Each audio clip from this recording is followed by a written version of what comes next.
This will be a bite-sized video that will offer a well-targeted and quick look into the vampire counts in the world of Warhammer Fantasy. The vampire counts. Warhammer Fantasy borrows heavily from many other aspects of literature and art, fiction, non-fiction, and so on. I believe its treatment of vampires and the undead to be one of the finest, if not the best, amalgamations ever written. The vampire counts are amongst the most legendary factions of vampires to have ever terrorized the civilized lands of the old world.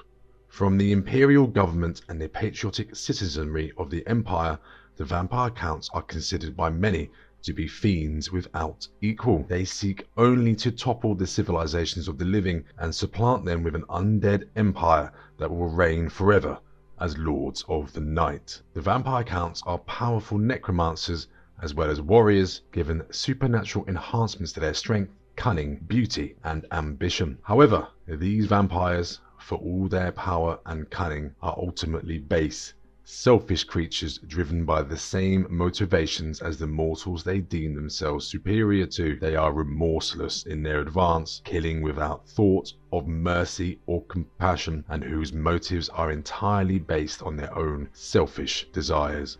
From their power base within the former imperial province of Sylvania, the descendants of the von Carstein bloodline have tried repeatedly to topple the authority of the empire. Time and again they have been pushed back towards Sylvania and hunted ceaselessly for their horrific machinations. Yet, no matter how many von Carsteins fall, there always seems to be another willing to take its place, disturbing the graves of the dead and plotting to finally plunge the empire into their cruel tyranny. Long before the birth of Sigmar, an ancient civilization known as Nehekara enjoyed a period of unrivaled dominance. Its rulers lived opulent lives and its culture started to obsess with the afterlife and immortality. Into this culture, Nagash was born, first son of a former priest king, a position of power. Inducted into the mortuary cult, a religious and magical sect, Nagash excelled and soon became high priest. The knowledge Nagash gained was not enough, however, and he soon began to look beyond its confines, studying death magic and undertaking unspeakable experiments in the quest for immortality. Nagash became a social outcast, shunned by society. It was at this point, though, a fate encounter would change history forever. A group of dark elves, lost in a storm at sea, found themselves captured, eventually given to Nagash as a gift to be sealed in the tomb of his father. Nagash, however, had other ideas in mind. Imprisoning the dark elves and forcing them to teach him all they knew about magic, Nagash would learn about reaping souls and using the energy from those souls to cast spells. With this knowledge and many years of experimentation, Nagash would become the founder and creator of a new form of sorcery, which he named necromancy.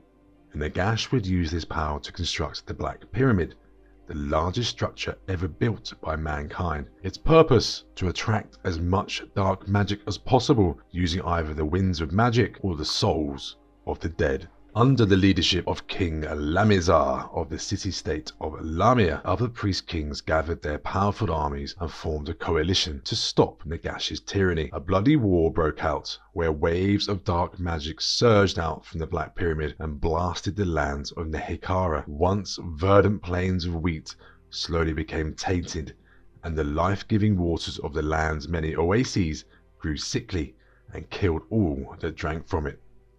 After nearly a century of conflict, the armies of the priest kings shattered Nagash's power and sacked the capital city of Khemri. As Nagash fled the burning city into the cold depths of his pyramid, the great necromancer swore to the priest kings that he would return and enact his dire vengeance upon their descendants. The priest kings considered this an empty threat and laughed as their acolytes found Nagash's disciples within the pyramid and dragged them screaming to be burned and beheaded. All of the morbid statues and monuments of Nagash's glory were toppled into the sands. The sanctums of the necromancer's disciples were plundered and despoiled. The practice of dark magic outlawed under the pain of death. Yet the agents of the priest kings could not find the renegade himself. Unbeknownst to the priest kings, Nagash escaped and rebuilt his power once more. To the far north, he had spent the better part of a century constructing a vast citadel, which he named Nagash. Before leaving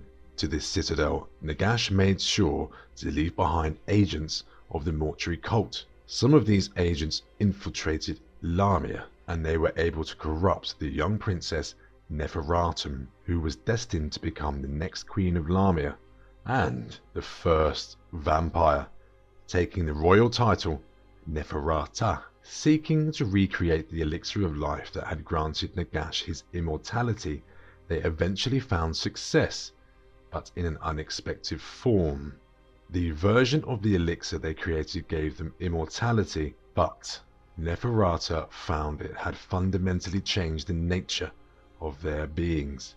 They became the first vampires. From these first vampires came the vampire bloodlines.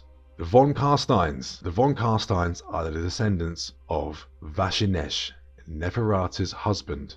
However, most of the history of the bloodline is lost, specifically everything between Vashinesh becoming a vampire and the resurgence of Vlad. Some claim that Vlad and Vashinesh are one and the same, but none can confirm this. The blood dragons. Blood dragons are fallen knights. Usually from the realm of Bretonnia, they are portrayed as souls in suffering, neither good nor evil. They desire skill in military combat. Their goal is not to find the Grail as a Bretonnian knight would, but succeed in mastering combat and obtaining the same ability of permanently suppressing the need to drink human blood as their leader Aborash did. The Lamians. This bloodline is almost entirely female. They are descended from Neferata, the original vampire. They emphasize the seductive nature of vampires, and many of their bloodline powers center around influencing enemy heroes. Neferata was queen of the city-state of Lamia and the first of all the vampires. After the city was destroyed by the kings of Nehekara, she fled with her minions to the mountain known as the Silver Pinnacle. Driving out the mountain's dwarf inhabitants, Neferata established a new court, where she rules as the leader of a sisterhood of enchantingly beautiful vampires using secrecy, cunning, and intrigue. Necrarch Brotherhood. Necrarch vampires appear monstrous and wizened. Thus, they are weaker in combat, but have much greater magical potential than the other vampire bloodlines. Overall, they are still vastly more dangerous than an equivalent level wizard in close combat, and on par with the more dangerous of melee fighters. They are described as solitary researchers, working on ever more terrible spells as they live out their undying centuries. The Strigoi. In appearance, the Strigoi are even more monstrous than the Necrarchs, and are huge and heavily built. They are the descendants of Ashuran, who, with his followers, fled north to what is now the Badlands and built a great empire. When it was destroyed by orcs, the Strigoi were scattered and eventually degenerated into what they are today. The Strigoi are animalistic, half-mad, and barely intelligent. My favourite are the von Carsteins. The rulership and hierarchy of the vampire counts is both simple and brutal in all aspects. Only the strongest shall rule. The vampires, and more specifically the von Carsteins, all crave power with an endless hunger. The current reigning vampire count is the cunning and deviously powerful Manfred von Carstein. The members of the vampire counts are usually also members of the von Carstein bloodline, or at the very least members of other vampiric bloodlines that have pledged their services to the current reigning count. Out of all the vampires that have ever been known to man, the cursed bloodline of the von Carsteins is by far the most legendary, handsome, arrogant, charismatic, prideful, and ambitious. The von Carsteins are the true aristocracy of the night. Believing in the power that lies within their blood, the von Carsteins truly believe that they were born to rule, and everyone not of their bloodline was born simply to grovel at their feet. Indeed, the von Carsteins are naturally theatrical and consummate braggarts, yet over and over they've proven that their words were not empty, for they have the supernatural strength, charisma, and ambition to accomplish all they boast. The vampires work to conquer the lands of the living with ancient and corrupted sorcery. Should they succeed in their dread goals, the rays of the sun shall be forever suffocated by the night, and the age of men will be replaced by an age of undeath. The world will be transformed into a ghastly necropolis of mindless and unliving slaves ruled over by the iron will of the vampire counts. Most, if not all, vampires have a certain affinity with necromancy, a unique form of sorcery that derives from the use of the black arts. Necromancy is thus a key element within the vampire counts' armies. When a vampire lord wishes to bring war upon the Empire or against other enemy factions, they would often raise the dead of Sylvania from their graves, and either their own sorcerous abilities or from their personal coven of necromancers. These powerful individuals are what keeps the undead army together, for without them, the dark magic that controls and holds these walking corpses together would soon dissipate. The bulk of the vampire count's armies consist almost entirely of raised zombies or armored skeletal warriors. These unliving abominations have not a single flicker of sentience within them and cannot operate independently without a sorcerer or necromancer to guide them. Other than the raised dead, the vampire counts have also made extensive use of horrible creatures and grotesque abominations that have taken residence within the lands of Sylvania. These creatures come in all grotesque shapes and sizes, from the towering ghoul kings to the flying horrors of the Vargeists. There are a few notable characters within the lore of the vampire counts, which I will briefly introduce here and delve into more depth later on. Vlad von Carstein. Vlad von Carstein was the first and greatest of the vampire counts of Sylvania, a master swordsman and skilled general with no small aptitude in the magical arts. It was he who tainted the aristocracy of Sylvania with the curse of vampirism, and in so doing created an undead kingdom in the heart of the empire. Isabella von Carstein, daughter of the mad Count Otto von Drac. Isabella was much like many of her noble counterparts. She was vain, immoral, and selfish, caring little for anything that did not affect her personal comfort and standing. Manfred von Carstein. While Vlad von Carstein was the most physically powerful of the vampire counts, Manfred was the most cunning. When Vlad was slain, Manfred did not involve himself in the infighting that would see Conrad rise to prominence. Instead, he travelled far and wide, seeking to deepen his knowledge of necromantic lore. He made an unholy pilgrimage to the ancient tombs of Nehikara and the ancient city of Lamia, where he wrested the secrets of the Lich priests from bone-dry papyrus and scrolls made of human skin. Conrad von Carstein. There are few things more dangerous than a violent lunatic, but one of them is an immortal violent lunatic with the strength and speed of a vampire.